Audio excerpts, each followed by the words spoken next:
আমরা কিছুক্ষণ আগে গৌড়মতি আমের ভিডিও করলাম, কিন্তু সেখানে নাবি জাতের আরও কিছু আম যেহেতু এখনও পাওয়া যায়, কাকার কাছে না থাকার জন্য আমরা আরেকটা আমের দোকানে এলাম, খুঁজে বের করলাম।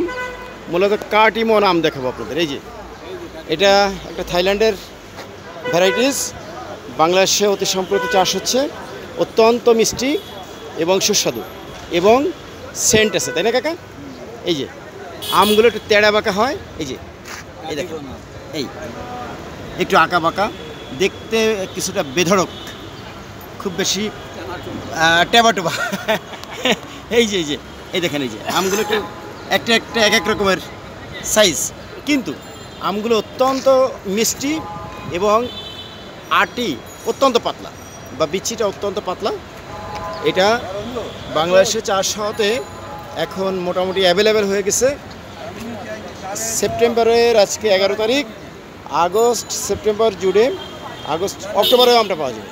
এবং এটার আরেকটা ব্যাপার হচ্ছে, এটা কিন্তু 12 মাসে আম। 12 মাসে আম হওয়ার জন্য আপনারা দেখবেন যে যারা ছাদ বাগান করেন, বিভিন্ন জায়গায় কাটিমন আমগুলো ঝুলে আছে। এটার অনেক ব্যাপার আছে, আমি এত ডিপে যাব না। এই হচ্ছে আমাদের দেশীয় আশ্বিনা জাতের আম। কাকা আসসালামু আলাইকুম। আশ্বিনা আম কত করে বেচতেছেন? 220 টাকা। আর এই কাটিমন 280 টাকা। এটা 220, 280। আচ্ছা, আপনার কাছে কোনটা খেতে ভালো লাগে? আচ্ছা, এটা হচ্ছে আমাদের দেশীয় জাতের আম, আর এটা হচ্ছে মূলত থাইল্যান্ডের ভ্যারাইটিস। কাকা কেমন যাচ্ছে আম? মানুষজন কেমন কেনে? হ্যাঁ, আমি দাঁড়িয়ে আছি মতিঝিল, মূলত ব্যাংক পাড়া।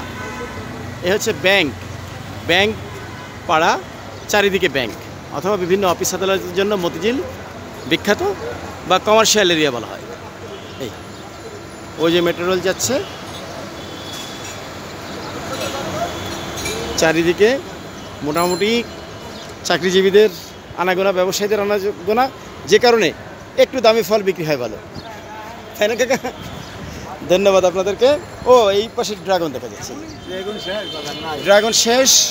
গত বছর আপনারা জানেন যে ড্রাগন নিয়ে একটা অপপ্রচার হয়েছিল এই আমাদের মতো ইউটিউব চ্যানেল থেকে, যে ড্রাগন বিভিন্নভাবে মানে হরমোন দিয়ে বড় করা হচ্ছে। এবছর কিন্তু হরমোন দিয়ে তৈরি ড্রাগন দেখা যাচ্ছে না, দেখা গেলেও খুব কম দেখা যাচ্ছে।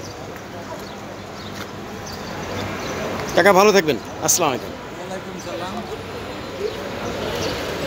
কাটিমন আম আমাদের দেশে জায়গা করে নিয়েছে। ধন্যবাদ।